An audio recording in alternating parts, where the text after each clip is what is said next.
como otimizar os recursos da porteira para dentro. O Paulo Promo, além de um grande amigo, a gente se conhece há muito tempo, desde a minha época, quando eu estava saindo da graduação, ele estava entrando no mestrado, ele que é médico veterinário formado pela UEM, né? Ele é diretor da cooperativa Maria Macia, e consultor agropecuário, além de pecuarista, e um palestrante, não só a nível Brasil, mas com atuações no México, internacional. Além de tudo, para aqueles que não sabem, o Paulo costuma ser aquele nosso coringa. Quando nós temos um problema produtivo numa fazenda, antes de pensar em qualquer outro, é o Paulo que a gente chama. Paulo, o que a gente pode fazer?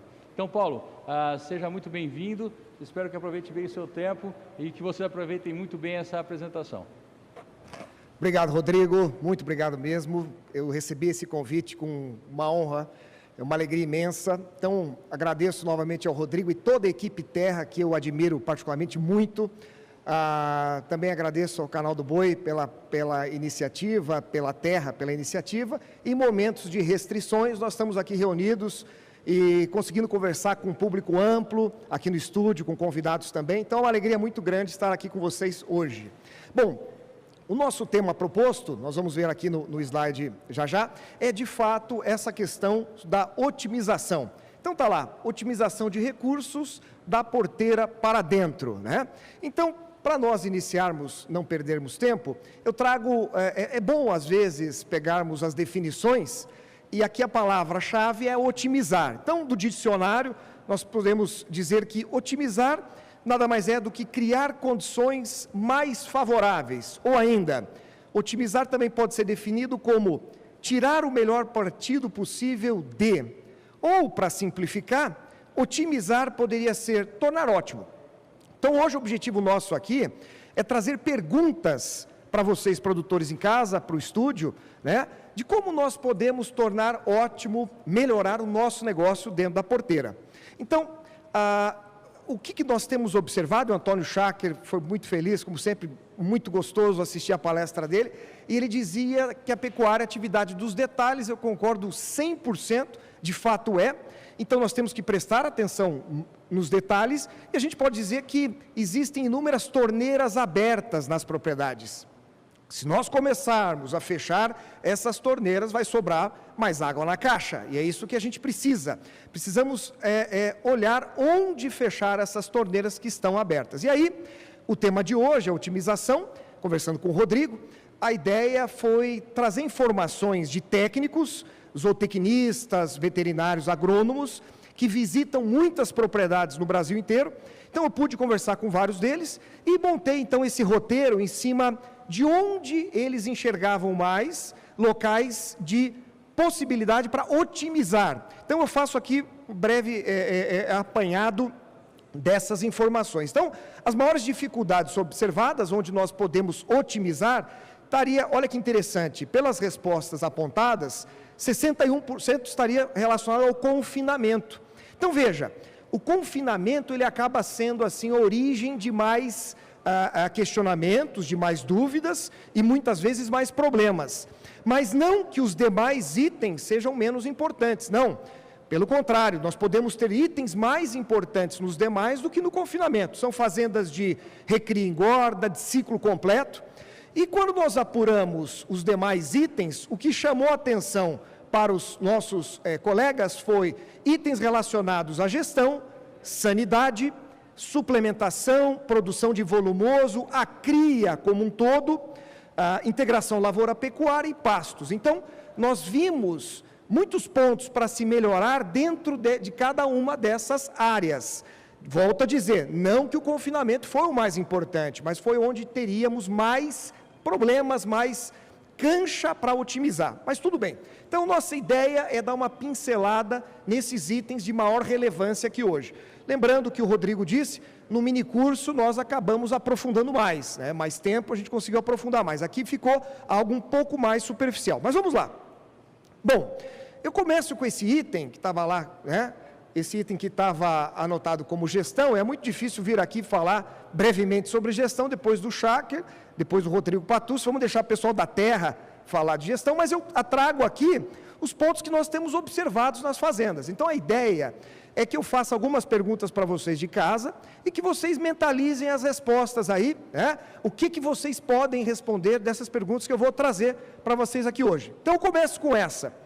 Você seria capaz de responder algumas perguntas, como, por exemplo, qual foi o lucro da sua propriedade no ano passado?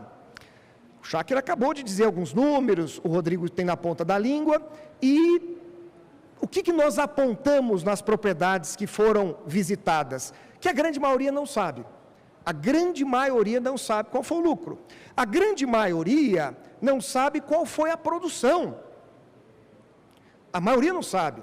Então, vejam a dificuldade que nós técnicos temos hoje de chegar numa propriedade, propor algo, mas sem saber qual vai ser o impacto real daquilo. Por quê? Porque a gente não sabe como é que está a situação hoje. Nós não sabemos. Então, a maioria esmagadora das propriedades que visitamos, que os colegas atendem, estão em contato, não sabem os números. Então, isso é muito complicado. Essa é uma torneira aqui que está escancarada. E quando nós fazemos os comparativos com outras atividades, vamos fazer o comparativo com a lavoura, agricultura dando sinal de luz aí, dando seta, querendo passar, ocupar nossas áreas da pecuária. Se você chega para o lavoureiro e pergunta, qual foi a tua produção de soja há 5 anos atrás? Ele sabe na ponta da língua quantos sacos por hectare, né? Lucro não são todos que sabem, mas a grande maioria sabe. E nós da pecuária não, nós temos essa dificuldade. Alguém pode dizer, pois é, Paulo, mas é muito mais difícil fazer esse levantamento na pecuária do que na lavoura. É verdade. Mas isso que não sirva como uma muleta para nós, é a nossa atividade, temos que levantar esses números, né? Então, o que nós já começamos a ver é essa torneira na parte de números, gestão, está vazando demais. Essa é a primeira torneira que nós deveríamos fechar, ter os números, acompanhar, e aí sim propor melhorias, porque do jeito que nós encontramos as fazendas, sem esses indicadores, fica muito difícil. Então, esse é o ponto de partida, brevemente falando, dessa dificuldade que nós temos. Bom, mas vamos lá. Passando essa parte, então, de gestão, vamos rapidamente apontar onde foram itens observados como possíveis itens a serem trabalhados para otimizar dentro da porteira, dentro da cria. Dentro da cria, uma pergunta que eu tenho para fazer para vocês é a seguinte: como é que você tem selecionado as suas vacas? Né? Nós sabemos, o Cháquere também deu uma pincelada sobre isso, a cria, o pessoal segurando mais matrizes, e estão certíssimos, temos que segurar, a venda de sêmen aumentando, isso é uma tendência e, de fato, isso trará resultados bastante interessantes. Mas isso nós temos observado nas propriedades. Como é que é feita essa seleção? Bom, nós temos observado que a grande maioria das propriedades, o dia de selecionar as vacas é esse dia aqui, ó. É o dia do ultrassom, o dia da palpação. Então, a prenha fica, a vazia vai embora. Paulo, mas está errado? Não, está certo, está certo. Mas não é só isso.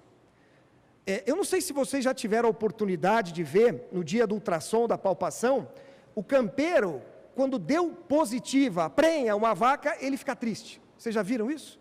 Ele ficou triste porque aquela vaca é brava. A vaca é muito brava. Pega ele, já pegou ele, pegou o cavalo, pegou o bezerro, e ela está prenha. Então ela vai ficar.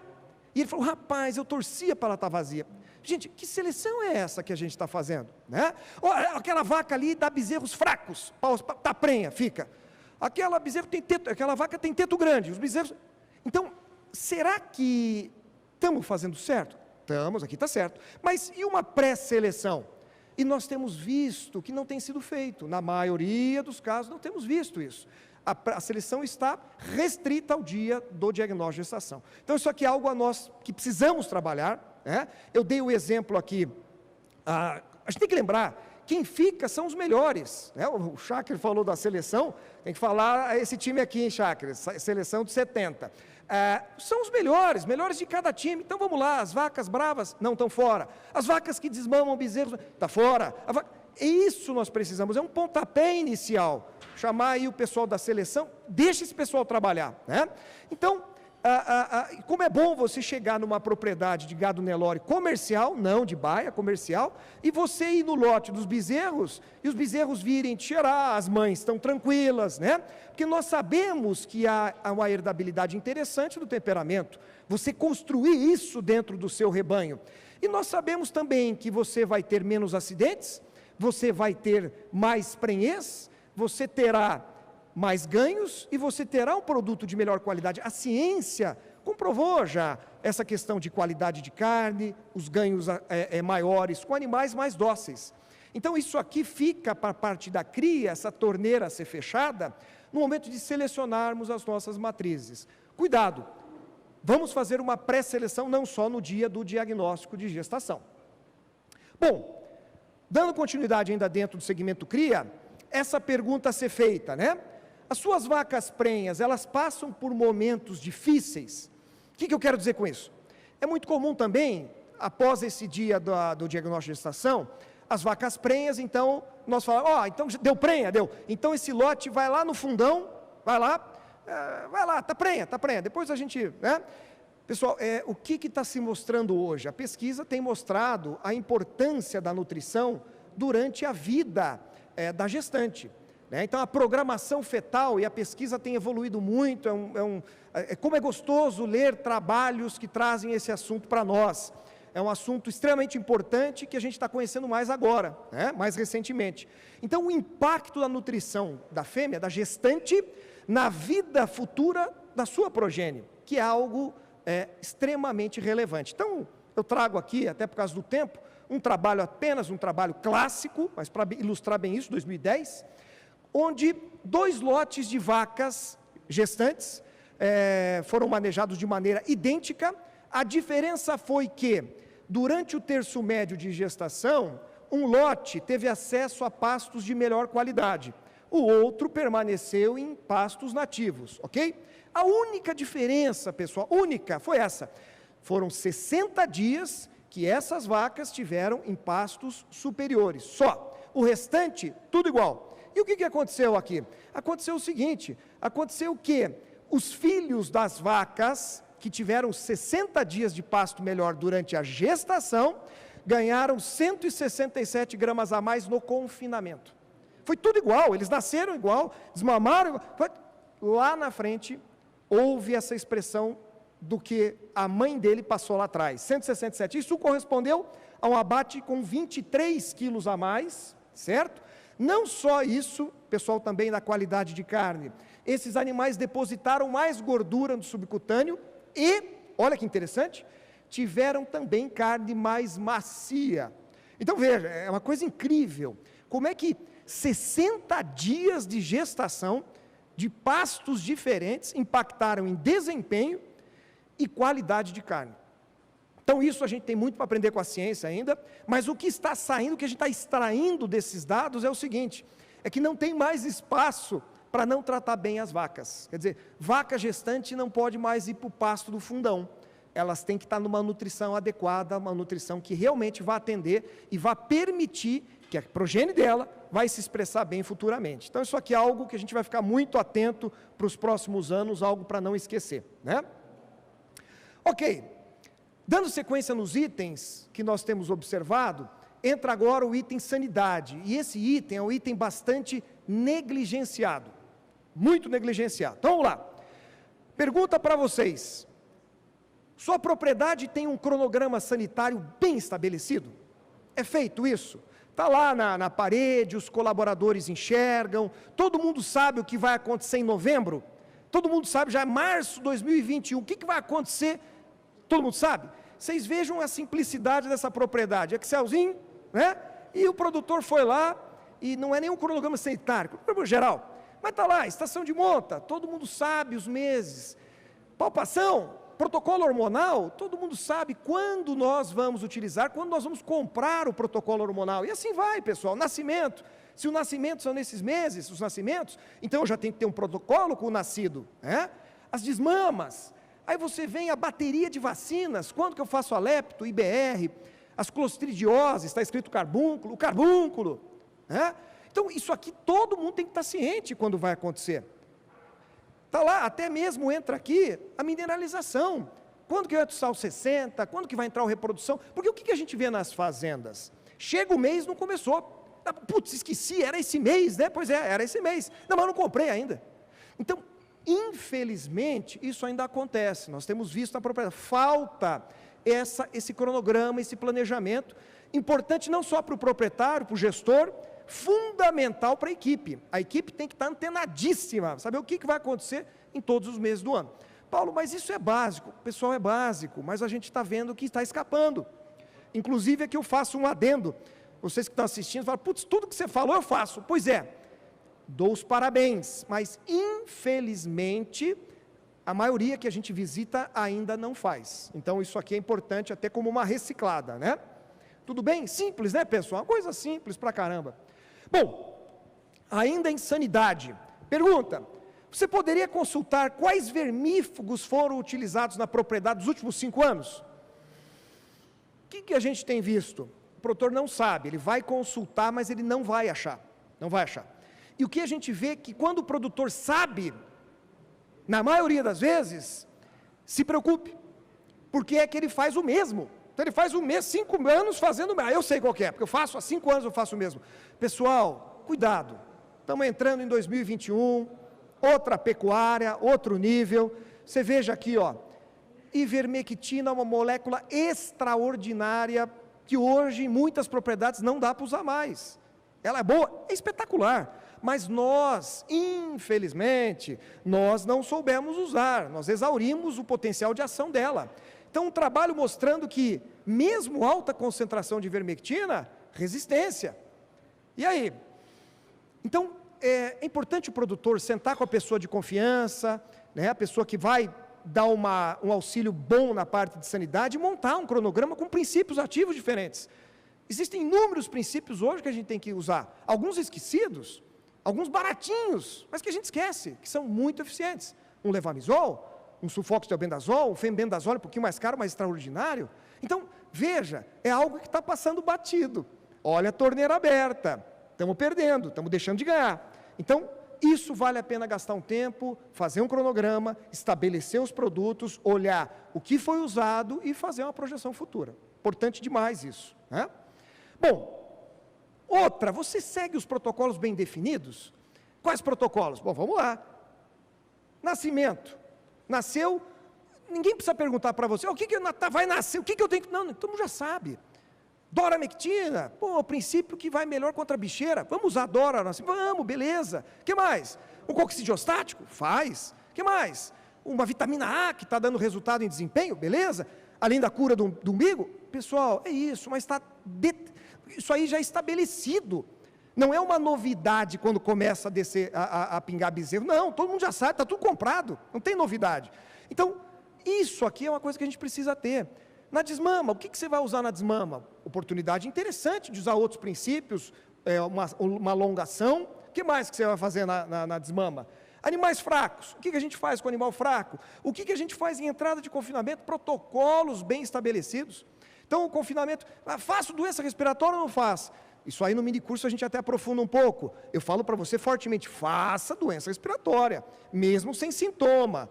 É subclínico. Então, isso tem que estar definido, pessoal. E a gente tem visto que não está. A gente vê que esses protocolos não estão impressos na parede. Aí fica aquela questão, eu acho que tem que fazer algo. Mas tinha que estar bem estabelecido isso, né? Mas vamos lá. Pegando carona na sanidade, isso aqui se aplica a tudo, mas pegando carona na sanidade, com qual frequência que você se reúne com os colaboradores para conversar, não futebol, não para falar do negócio, para trocar uma figurinha, para escutar, para perguntar, aquela famosa pergunta, o que você faria? Lança essa, e aí a equipe, o que vocês fariam? Nós temos treinado esse pessoal, reciclado esse pessoal, então está lá, precisamos bater um papo com o pessoal, vamos lá, vamos trocar figurinha, mostra, abre o computador ali, mostra, olha, essa pesquisa é nova, isso aqui está mostrando, explique, porque muitas vezes a gente pede para a pessoa fazer, mas não explica. Se você explicar, ela vai fazer de uma maneira mais racional. A chance dela esquecer começa a diminuir. Nós precisamos explicar mais. E tão legal bater papo, conversar do que a gente gosta, né? Então, isso aqui nós temos que usar mais, né, pessoal? Olha que interessante esse trabalho brasileiro sobre propriedades treinadas. Então está lá, você tem aqui em verde a propriedade que foi frequentemente treinada, em laranja ocasionalmente treinada e vermelho nunca treinada. Dá uma olhada no impacto. Comportamento positivo, ações positivas dos colaboradores no mangueiro. Foi mais observado ações positivas nas fazendas frequentemente treinadas. Velocidade no uso, força no uso da pescoceira, no tronco de contenção, força, velocidade no uso da pescoceira. As propriedades que são frequentemente treinadas tiveram os melhores resultados. E o último item agora, estarrecedor inclusive, qual foi o percentual da baixa qualidade na aplicação de produto subcutâneo? 100% baixa qualidade nas fazendas que nunca são treinadas. Então, eu falo que o meu vermífugo não está funcionando. Eu falo que, infelizmente, tem morrido animal por clostridiose, mas a dose é 5, extravasou 3 ml. Tá, eu não treinei o nosso pessoal. Todas as aplicações observadas no estudo mostraram que a qualidade é baixa de quem não é treinado, nunca é treinado. Então, isso aqui de novo, né, gente? Pai Paulo, como o Schackler fala, o óbvio precisa ser dito. De fato, isso é óbvio, não tem novidade nenhuma.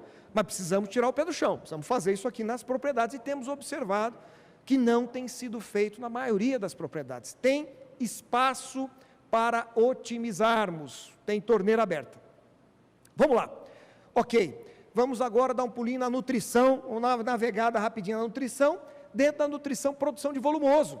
Isso aqui é um coração, é o coração dos projetos, boa parte dos projetos de intensificação, a produção de volumoso é parte fundamental. Né? Então vamos lá, pergunta para vocês aí, como está seu planejamento para a produção de volumoso? Você tem perdido o sono? Ainda mais num ano difícil como esse, o ano passado já foi difícil, esse ano também está difícil. E aí, estamos perdendo o sono ou está tudo bem? Então, olha comigo aqui um ano corrido, nós estamos plantando aí, esse ano está difícil plantar em outubro, né? Vai escapar para novembro, mas vamos lá. Nós plantamos em outubro, se eu planto em outubro eu vou colher lá meu milho em fevereiro para silagem, beleza. E aí, pessoal, eu vou começar a usar junho, julho, até setembro. Então, eu estou fazendo o planejamento, eu vou até setembro usando volumoso. Por quê? Porque daí chove. Olha o Piatã, que coisa mais linda. Vai chover. Chove em setembro e o gado volta para o pasto. Né? Então, eu já vou plantar de novo em outubro novamente. Então, se eu tiver volumoso até setembro, eu estou bem. Pois é, pessoal. Pois é, aí que é uma coisa importante. Né? Isso aqui nós vamos contar com a sorte. Né? Vamos torcer, mas vai dar tudo certo, né? Cuidado com isso. O ano passado e esse ano estão mostrando para nós, não conte com a sorte. Não conte com a sorte. Então, nesse planejamento, vamos de forma prudente, vamos trazer para dezembro. Paulo, mas de setembro para dezembro? Traz para dezembro. Traga para dezembro. Mas e se sobrar? Pessoal, que alegria se sobrar silagem. Nossa, mãe do, se sobrar silagem. Se for silagem de milho sobrar, com 4 meses aumenta demais a digestibilidade da silagem de milho. Está melhorando ainda, né? Então deixa sobrar o outro ano. Eu acompanho 2 fazendas esse ano, 2 fazendas, que o planejamento dela, nós usaríamos apenas metade dos silos. Nós usamos tudo. Então, olha só, que planejamento furado que vocês fizeram. Pois é, desculpa, realmente foi furado. Nós tínhamos a intenção de sobrar muito silo, sobrou nada. 2, ainda mais da estica, deu. O que isso mostra para nós? Comida nunca é demais. Comida armazenada, volumoso, vou melhorar, volumoso armazenado, nunca é demais. Isso, 2 anos que tem nos ensinado isso. Poxa, mas se eu sei que é assim, então eu tenho que tomar algumas atitudes, aumentar minha área de produção de volumoso, melhorar a produção que eu estou lá, isso a gente vai falar um pouquinho mais. Mas então, de novo, seja mais flexível na sua estratégia. Aumenta um pouquinho a produção de volumoso, tenha um pouco mais e durma melhor. Esse é um recado nosso, vamos dormir melhor. E aí está aqui. Não seja pessimista, mas se prepare para o pior. É isso aí. Ano que vem vai ser melhor? Vai. Mas eu estou mais preparado. Se for pior, eu estou melhor ainda. Beleza? É isso aí. É isso que a gente precisa ter. E aqui, esse produtor, ele estava com o plano B. Né? Aí eu brinco que ele estava com o C, com o D, com o E, com o F, com o G. É isso que a gente precisa. Esse produtor está dormindo bem, é o que a gente precisa. Então, vamos lá. Pessoal, como é que você tem cuidado da área de produção de volumoso? Olha a foto ali. Eu lembro que a Terra tinha uma foto parecida com essa, né, Patucci? Tinha, né? O Chakra também lembra. Olha, está na ponta, está na mão, olha o carinho. Como é que você está? Como é que você está? Não há uma rivalidade, tá, pessoal? A turma do pasto com a turma da produção do volumoso. Não. E não é nem discussão para entender qual que é mais importante. Não, é aquela discussão, tudo é importante. Todos são importantes, beleza. Então, já que todos são importantes, olha com carinho para o volumoso. Por quê? Pensa comigo, está aqui ó, a fazenda lá no Paraná, pasto. Olha o tamanho da área de volumoso. É uma área menor. É uma área que você vai usar no período seco, vai usar no inverno, em alguns lugares a gente chama, período seco em outros. Olha o tamanho dela, cuida bem dela. Não vou cuidar bem, não. Mas é o seguinte, é como você ir para a guerra com uma bala só, você não tem várias balas. Se tiver bala, você manda bala. Não, eu tenho um tiro só, Então, vai com cuidado ali, ó, olha o volumoso, porque por causa do impacto para o teu sistema de produção. O impacto de se cuidar bem da área de volumoso é gigantesco. Do pasto não é? Lógico que é. Mas estrategicamente o volumoso tem um peso maior, pessoal. E isso é verdade. Então vamos lá. Precisamos garantir? É capiaçu, é milho, é sorgo, é mileto? Faz mal. Precisamos garantir. E aí você olha isso aqui e você fala, como é que está calcário? Como é que está a calagem? Esse é um assunto interessante. Você vai nas propriedades, como é que está a tua área de produção volumoso? Legal. Fez calcário? Não, lá não pede. Lá não pede. Mas como não pede? Não pede? Não, lá não pede. Gente, no Brasil, é difícil você ter áreas, solo, que de fato não vão pedir calcário. Difícil. Né? Será que a gente não está com a nossa régua muito embaixo, não? Será que não está na hora de olhar para o soja, para o milho, subir essa régua e... não. Se eu fizesse uma adubação para o soja, aí pedia. Ué, mas qual que é a diferença? Mas qual a diferença? Não entendi agora. Não tem diferença nenhuma. É o meu boi. Eu não vou produzir, não quero produzir mais que soja, é possível? Tem gente.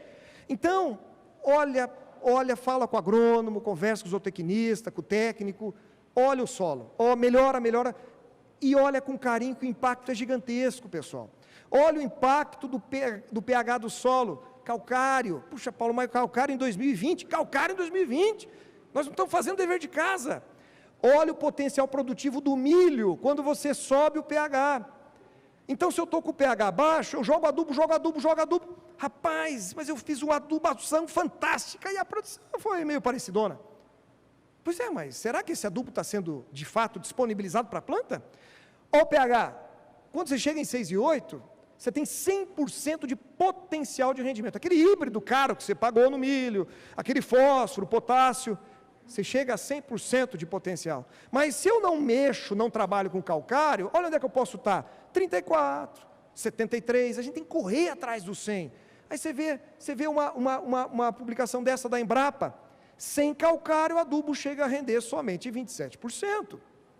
Qual que é a novidade? Desculpa, gente, não tem novidade, mas nós não estamos fazendo. De novo, fósforo na linha, potássio, mas e cadê o pH? Então isso é fundamental. Vamos olhar com carinho essa parte. Está escapando muito, está escapando demais. Bom, esse é outro ponto que a gente está vendo que está escapando muito. Você está acertando o momento ideal de cortar o milho para silagem? Tem acertado o momento ideal? Você faz um trabalho belíssimo, está lá na hora de colher. Estamos colhendo certo? Então vamos lá. Como é que eu faço? Paulo, eu vou lá, quebro a espiga, olho lá a linha do leite, 2/3 está na hora. Pessoal, isso aqui é um indicativo, não é o momento ideal, isso é um indicativo. Vamos ver? Dá uma olhada aqui, ó. Eu vou nessa roça de milho, quebro a espiga, 2/3 da linha, tudo bem? Eu vou nessa outra roça, quebro a espiga, 2/3 do milho. E aí? Pela espiga, as duas estão na hora. Mas como que as duas estão? Olha a folha do bacheiro. Você vai dizer que a matéria seca daquela é igual a essa? De jeito nenhum. Nós estamos esquecendo de ver a planta como um todo. Estamos olhando só para a espiga. Então, isso tem se repetido. Mas como é que eu faço? Todo mundo tem micro-ondas. Micro-ondas, a metodologia é muito simples. Vá no micro-ondas e veja a planta inteira, e aí sim você vai dizer, está na hora de chamar a automotriz. Eu estou planejando, tem 10 dias, daqui 10 dias eu vou chamar a automotriz. 0,5% por dia, mais ou menos, vou chamar. Se planeja assim, mas não na espiga, na planta inteira. Então isso aqui é uma torneira, está escancarada essa torneira, está aberta e vazando muito. Não pode, pessoal. Tem tudo a ver com deposição de amido no grão, planta inteira, rendimento. Então, hoje, a pesquisa tem nos mostrado, priorize 36, 38, 40% de matéria seca, de 36 a 40, focando em 38, se for com automotriz, seria os números mais interessantes de produtividade e resultado no coxo. Então, isso aqui é uma coisa que a gente tem que olhar com muito carinho, né? O outro, aqui estou eu lá do sorgo gigante, sorgo boliviano, está na hora de cortar? Está na hora. Mas como está na hora olhando para cima? Não, mas está com 6 metros. Pois é, está com 120 dias de plantado. Quer dizer, nada, nem a altura, nem a época de plantio. Você fez matéria seca no micro-ondas? Não, não fiz. Pois é. Nós vimos produtor cortando esse material com 17% de matéria seca. Aí houve uma reclamação, o gado não está comendo direito a silagem. Gente, como é que ficou a fermentação disso lá no silo? Tá errado, erramos. Não é 17. Eu tenho que subir 25, 26, 27, 28, mas não 17, 19. Churume, e o consumo que não deu. Então, de novo, gastou, investiu, fez bonito, na hora de cortar nós erramos. Mas, Paulo, tem acontecido? Pessoal, não estou aqui para mentir, muito. Eu vou dizer que a maioria não faz hoje matéria seca no micro-ondas, a maioria. Mas vamos lá, sempre dá tempo e nós estamos aí para, de fato, melhorar, né? Rapidinho, pastagem. O que a gente tem visto nas pastagens? Paulo, por que ainda eu derrapo no manejo do pasto? Por quê? Porque não é simples. Não é simples. Manejar pasto é super difícil. É super difícil. Então isso é uma muleta. Posso errar? De jeito nenhum, nós vamos acertar. Mas que é difícil é. Se você já tem ciência que não é fácil, então você vai se aprimorar mais, vai pesquisar, vai estudar, vai trazer gente que saiba. Como o Cháquer falou, cuidado com momentos muito bons. Modo crise, Cháquer, modo crise. Então é difícil? É difícil. Dá para fazer? Dá para fazer. Tem gente fazendo? Tem. Então está lá. Ganho por área. Ganho médio diário e lotação. Queremos ganho por área? Queremos. Esse aqui é um exemplo lá do estado do Paraná, uma área bem intensiva, adubada, rotacionada, cerca elétrica, parará. O que eu quero trazer para vocês? Dá uma olhadinha lá. Em setembro, 2 anos atrás, tá? Nós tínhamos aí nessa área 5 cabeças por hectare, 300 quilos mais ou menos, não é uma UA, 5 cabeças. Ganhando aqui 400 gramas, não é 400, é 370, 420, mas uma casa depois da vírgula, né? E o ganho por área ali na última coluna. Em outubro tem que subir lotação, começa a chover, temperatura, luminosidade, subiu o ganho também. Em novembro sobe mais um pouquinho a lotação, o desempenho também foi um pouquinho maior. Dezembro, mais um pouquinho, ajustando o que o pasto está trazendo, você ajusta a lotação. Janeiro, ápice, né? Luminosidade, temperatura, quando não tem veranico, evidentemente, chovendo bem, uma lotação interessante, desempenho bom. Fevereiro, você já começa a querer tirar um pouco o pé, você está obedecendo o teu pasto. Março, tira mais um pouquinho, e abril daquele ano foi bem, marcou muito abruptamente, tivemos que tirar muitos animais e o desempenho também caiu. Tá, se nós somarmos isso aqui, 1.300 quilos de peso vivo por hectare, 43 arrobas e meia, dá 10.800 hoje, né, moeda de hoje, por hectare, espetacular, puxa, bom demais. Pois é, vamos lá, deixa eu perguntar para você. Lembre, antes da gente evoluir em pasto, lembre o seguinte, toda vez que você melhorar teu pasto perene, mais atenção você tem que ter nas secas. Isso é importante. Então a gente vê produtores, às vezes, indo mais em trabalhar pasto perene, esquecer do volumoso, e aí ele está criando um problema ainda maior, porque ele vai ter que aumentar a lotação, e ele vai trazer mais animais para a seca, e não está preparado. Então cuidado com isso, sempre esse lembrete. Toda vez que você melhorar águas, se prepara mais para a seca. Você está subindo o sarrafo, tua lotação e os seus ganhos. Mas vamos lá. Pergunta. Antes da pergunta, observem. Vocês viram que mês a mês tivemos que ajustar. para conter o crescimento do pasto, conseguir segurar aquele crescimento. E depois de janeiro, nós tivemos que fazer o contrário, tirar animal da área. A pergunta é, onde estavam esses animais e para onde foram esses animais? Onde estavam e para onde foram? Não é fácil, gente. Não é fácil. Então, puxa, mas aí eu tenho uma área pulmão, beleza? Aí sempre é média na fazenda, né? Mas eu posso ter, e está ganhando muita força, uma coisa para a gente pensar com carinho, no coxo, uma recria de coxo. Aqui na saída, fica mais fácil um confinamento, semi-confinamento, confinamento. Então, o que a gente tem visto? Que, de fato, o melhor amigo do pasto é o coxo. Melhor amigo do pasto, não há rivalidade. Pô, o pessoal é do pasto, o pessoal é do coxo. Não. Não há rivalidade. O coxo está ajudando a você poder intensificar mais.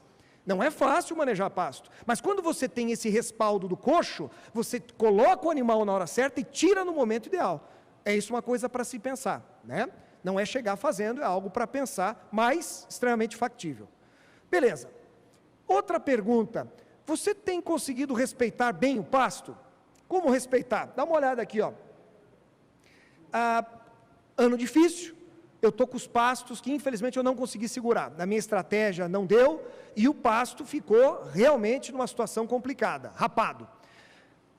Nós não temos a visão do subsolo, mas dá uma olhadinha aqui, ó. Quando você maneja adequadamente, são as duas primeiras plantas, olha o sistema radicular delas. Então eu manejei a entrada correto, a saída adequada, perfeito, ó o sistema radicular. Aqui eu passei a linha do mínimo, e aqui então nem se fala. O que acontece com a planta? Ela lança a mão das reservas do sistema radicular. Ela lança a mão, ela precisa. E o que vai acontecer quando começar a chover? Ela tem menos alcance, então já é uma planta que começa a vir mais devagar. Então é muito comum vermos áreas que foram reformadas, e veio a coisa mais linda do mundo a reforma, e em 4 anos dá vontade de reformar de novo. Lógico, eu estou minando a planta, estou minando. Então, o bom manejo é fundamental, respeitar a altura mínima é fundamental para não comprometer o crescimento, a perenidade desse material. Hoje nós temos áreas de pasto de 20 anos bem manejadas, imagina, é perene mesmo, pereniza. Agora, assim é complicado, eu não consigo manter uma planta dessa. Outra pergunta, como é que você tem adubado teus pastos? Qual que é o critério, como é que você tem feito para adubar pasto? Bom, essa é uma resposta que aparece muito. Bom, eu tenho feito ureia todos os anos. Faço ureia todos os anos. Beleza, então vamos dar uma olhada nesse estudo aqui, ó. Olha que interessante, esse estudo é fantástico. Então, as doses de nitrogênio, certo? Eu vou pegar um exemplo para vocês aqui. 200 quilos de N, 440 quilos de ureia por hectare, tá? Então eu vou jogar no meu pasto 440 quilos de ureia. Olha a produção. Veja, se eu não jogar ureia nenhuma, ou jogar 200, eu aumentei em 2.000 quilos por hectare de forragem. Ô Paulo, mas foi pouco, né? Você veja, eu estava com 5, fui para 7, 200 quilos de N, pô, a pancada é bastante. Pois é, e só aumentou isso? Pois é. O que isso quer dizer? Isso quer dizer que o nitrogênio é um limitante? O que mais? Pode ser o fósforo, pode ser o potássio, pode ser os dois, pode ser o enxofre, pode ser microminerais? Pode. Olha o estudo. Eles decidiram jogar potássio também. Beleza. O que aconteceu quando jogou potássio? Olha o que aconteceu com a produção. Você aumentou mais 5.500 quilos por ter jogado potássio e 200 de N. Então, o que está mostrando para nós aqui? Eu faço ureia todo ano. Pois é, pessoal, está ficando caro. A eficiência do uso do nitrogênio está ficando ruim, está baixo, porque você tem um problema, além do nitrogênio, que todos temos, em potássio também. E pode ser fósforo, e pode ser os outros. Então, e veja, se você subir mais um pouquinho ainda, cloreto de potássio, 150 kg de K2O por hectare, olha para onde foi a produção, você mais que dobrou a produção. Quem que estava segurando a explosão do nitrogênio? O potássio, pessoal. E dá uma olhadinha lá, ó, 100 quilos de N com 150 de K2O, produziu muito mais que 200 de N sem K2O. Olha que coisa maluca. Olha que coisa. Então, assim, vamos adubar? Vamos, qual o critério que você está usando? Cuidado, só nitrogênio, só nitrogênio, só nitrogênio. Cuidado, você pode melhorar muito se você fizer a correção de outros minerais também. Então, aqui, nós temos visto na prática isso acontecer. Bom, integração lavoura-pecuária, o que nós vemos na integração e os colegas nos apontaram? Bom, nós temos o nosso planejamento, está o gado lá no pasto perene, está lá janeiro, fevereiro, março, chega abril, pode ser março, pode ser maio, dependendo do ano e a região, eu mando o gado para integração. Então lá está o gado lá na Rusizienses, no Piatã, onde, na braquiária pós-milho, enfim, várias opções, né?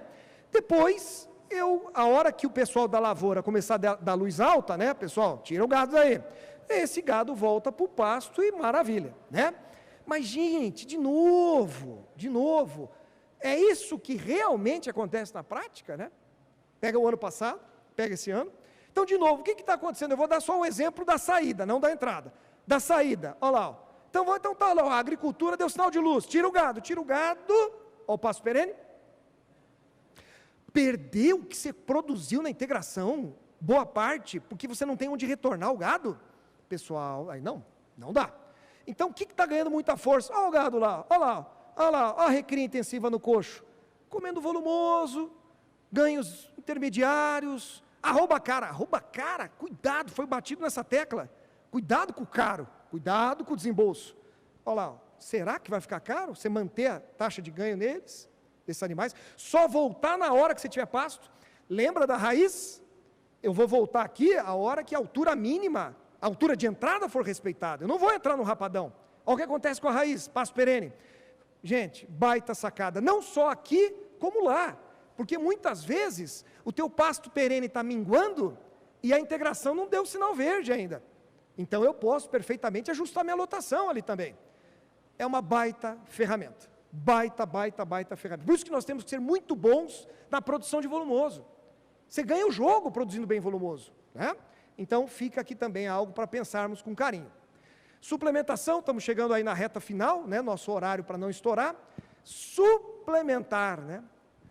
O que supre o que falta. Supre o que falta, beleza. Então vamos lá. Isso aqui tem sido muito empregado hoje. Compramos uma desmama em março, uma seca, 2 secas, 3 secas, comprei em março, 220 quilos. Foi para a seca comendo um proteinado, ganhando 250 gramas. Fim da seca, atingiu 265 quilos, foi para as águas comendo proteico energético. Proteico energético, ganhou 850 gramas, boca da seca, 418 quilos, confinamento. Confinamento, 350, abati lá com 20 arrobas e meio. Tem muita gente fazendo isso, tenho certeza que vocês, boa parte faz, beleza, são tecnologias extraordinárias, e realmente faz todo sentido para um giro pecuário, você falar em qualidade de carne, em receitas, enfim, tá. E aí vem a pergunta, né? Para quem tem feito o proteico energético, 0,3% do peso vivo, você tem obtido resultados satisfatórios usando suplementação proteica energética? E o que a gente está vendo dos produtores? Estamos vendo isso aqui. 2 faces da moeda. Qual que é uma delas? Lembrem-se, pessoal, o animal come em relação ao percentual do peso vivo. 300 quilos de peso vivo vai comer mais ou menos 2,4%, mais ou menos. Isso aqui dá 23,5 kg de pasto. Se eu der um 0,3%, eu estou dando 900 gramas de suplemento. Quanto que ele vai comer de pasto? Ele vai comer igual. Se ele substituir um pouco, mas muitas vezes ele nem substitui. Então ele vai precisar de 23 quilos de pasto. Tudo bem? Então vamos lá. Minha suplementação proteica energética não funcionou. Pois é. Mas não vai funcionar? Cadê os 23 quilos de pasto? Não tem. Então não é culpa dela. Não, eu não estou gostando, mas não estou gostando porque está errado. Não estamos fazendo certo. Sem isso, não vai dar, pessoal. Não é. Supre o que falta. Trabalho mostrando o outro lado da moeda. Suplementação energética nas águas. Olha que interessante. Sal mineral. Boiada ganhou 890 gramas só no sal mineral. 0,3, 940 gramas. 0,7, 1,50 kg, estatisticamente, não deu diferença. Não deu diferença. 50 gramas a mais, você teve um prejuízo em relação ao mineral com 1,08 dia. 0,7% do peso vivo, você teve um prejuízo de 1,65 frente ao mineral. Você fala, Paulo, mas o que está acontecendo? É o outro lado da moeda.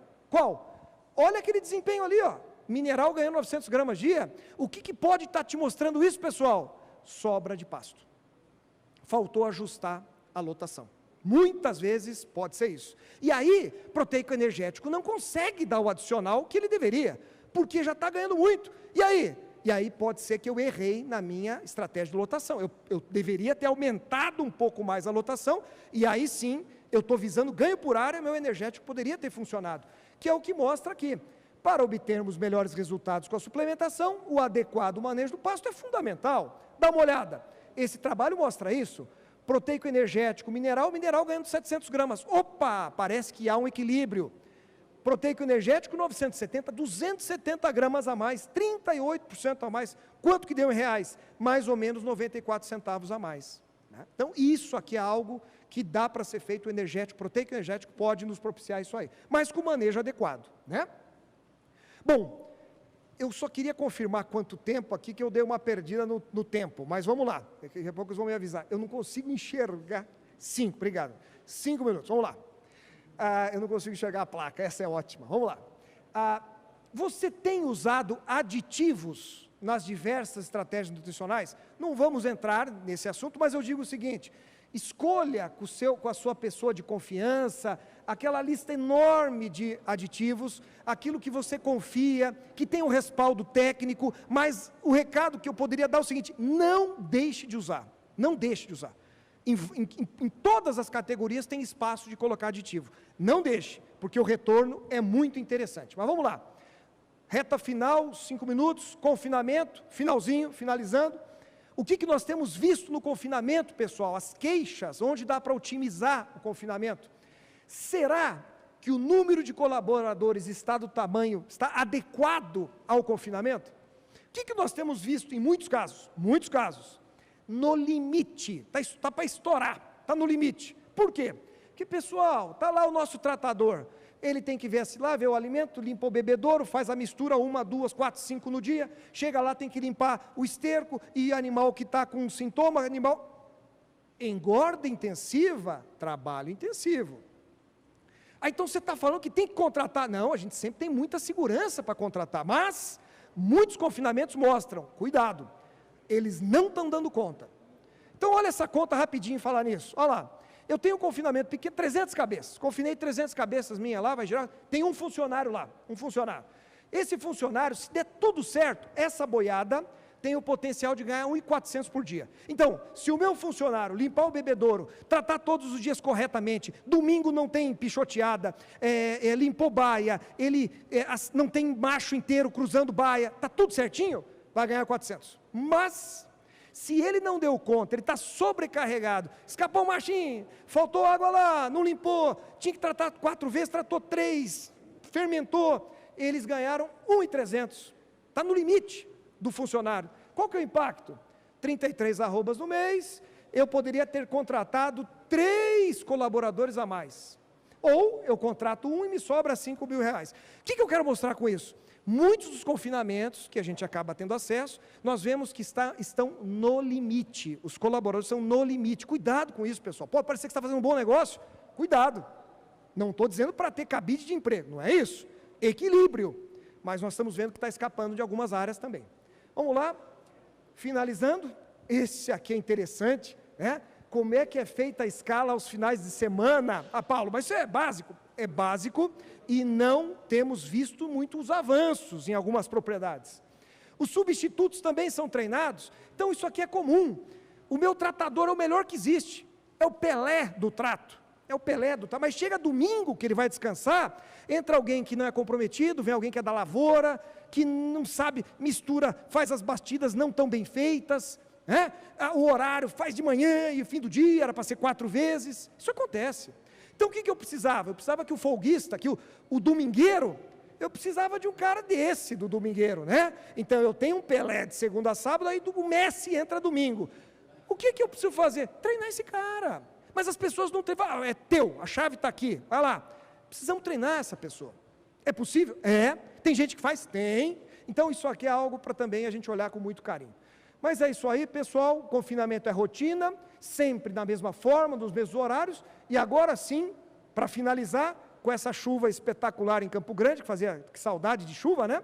Vamos falar sobre água, como é que são os bebedouros, estão sendo limpos do confinamento, né? Olha, você chega lá com o cavalo, você olha uma água dessa, Cancún, né? Que espetáculo. Gente, pena. Aí você chega nesse e quer chorar, né? Quem nunca viu isso aqui? Como é que está a correlação entre consumo de água e consumo de matéria seca? Vamos lá. É uma pena que existem poucos trabalhos sobre isso, pouquíssimos. Esse é um dos poucos, comparando ingestão de água de açude e bebedouro artificial. Mas olha os impactos da diferença. Dá uma olhada aqui, na faixa de 200 gramas a mais dos animais que tiveram acesso do bebedouro artificial frente ao açude. Será que não está acontecendo algo parecido dentro de casa? Vamos dizer que não é 200, é 100. Não, 50. 50 gramas pode ser. Por que não? Então, pessoal, nós aqui, para encerrar mesmo, estivemos visitando esse confinamento no México, e lá foi um tapa na cara. Por quê? Chegamos lá, 150 mil cabeças, e perguntamos lá para o tratador, quantas vezes vocês limpam o bebedouro por semana? Ele disse, todos os dias. 150 mil cabeças vocês limpam todos os dias. Então, é possível, tem alguém fazendo com um volume bastante grande, né? Mas, então é isso aí, pessoal, finalizando mesmo, dizendo que existem inúmeras torneiras abertas, nós precisamos começar a fechá-las, estudar o que nós temos, levantar os números, está o Rodrigo aqui, está o Cháquer aqui, a terra como um todo, precisamos dessas informações, aí sim a gente vai trabalhar melhor. A gente sabe que não é fácil, mas é a nossa atividade, a gente ama o que faz, então precisamos estar na luta, não vamos aí descuidar, né, desses detalhes que não são tão pequenos assim. Fica aqui o meu contato e o meu agradecimento mais uma vez à Terra, parabenizando pela iniciativa. Muito obrigado, um abraço a todos. Paulo, fica conosco mais um pouquinho. Pois não. Algumas perguntas que nós recebemos, por favor. Tá bem? Paulo Proman, falando sobre a otimização de recursos da porteira para dentro. Paulo, nós recebemos aqui pergunta do Fernando, da Fazenda Colorado, Grupo Qualiato, no Pará. Ele diz o seguinte, sobre a produção de volumoso, quer dizer que quanto mais velho o meu silo, melhor o teor de proteína? É interessante. Na verdade, a proteína pouco mexe. Falando de milho, pouco mexe a proteína. O que vai mexer é a energia. Então, existem alguns trabalhos mostrando, o gráfico é interessantíssimo, pena que a gente não teve tempo para mostrar, mas ele vai subindo a digestibilidade, a energia daquele material sobe, até, se eu não me engano, 4, 5 meses, é linear, depois ela atinge um platô. Então, se eu conseguir segurar a minha silagem de milho fechada por 4, 5 meses, ou segurar por 10 anos, como a gente já viu o silo de milho de 10 anos fechado, que estava perfeito, se você cuidar da lona, perfeito, a digestibilidade que sobe, a proteína não vai mudar. Tá.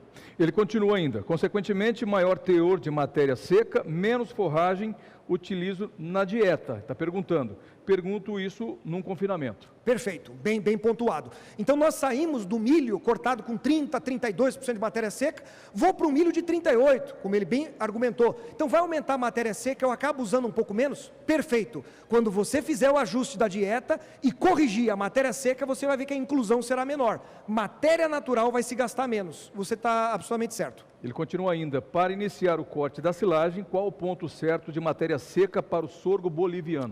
Boa pergunta. Foi uma dificuldade grande que nós observamos, eu vou dizer, em quase 100% das fazendas, porque havia muito desencontro das informações. Eu vou dar esse exemplo, foi nos dito por alguns técnicos que você poderia esperar 120 dias do plantio ao corte. Quando nós mensuramos a matéria seca, estava na faixa de 17%, extremamente baixo.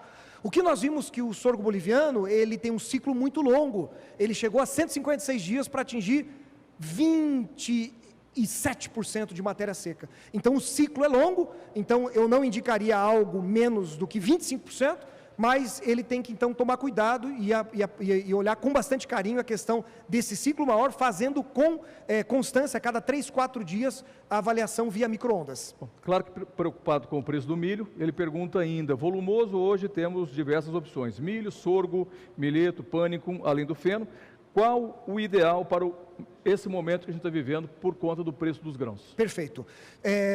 Interessantíssimo. Se você fizer hoje uma silagem de milho, aí lógico, cada região vai mudar esse raciocínio, mas se nós olharmos hoje, se eu quiser aumentar um pouco mais a inclusão de volumoso, porque o meu custo do volumoso acaba se tornando um pouco mais interessante, eu trabalharia com milho, evidentemente, né? Agora, se fosse uma ocasião de fazer uma dieta com alto concentrado, eu posso deixar o milho de lado porque a participação dele é pequena. Eu, com capiaçu de baixa qualidade, um sorgo boliviano de baixa qualidade, eu consigo fechar a fibra. E o restante vem da energia dos grãos. Mas, de novo, para não fugir da pergunta, em momento de grãos altos, se eu aumentasse um pouquinho o meu volumoso, eu conseguiria diminuir a arroba, custo da arroba produzida, com certeza. Só que isso não é factível na maioria das propriedades. Por quê? Porque vai faltar volumoso. O consumo de volumoso vai ser muito grande. Pegar confinamentos grandes, então, isso é impensável. Então, cada caso é um caso. Talvez as propriedades menores poderiam lançar mão de usar um pouquinho mais de inclusão de silagem de milho, que ele vai conseguir diminuir um pouquinho mais. Mas, lógico, custo de oportunidade também da silagem de milho, no momento de corte. Isso vai pesar na conta. Não é um momento fácil, mas, assim, ele teria todas essas opções em função da compra do grão. Maravilha. Obrigado, Paulo Proman.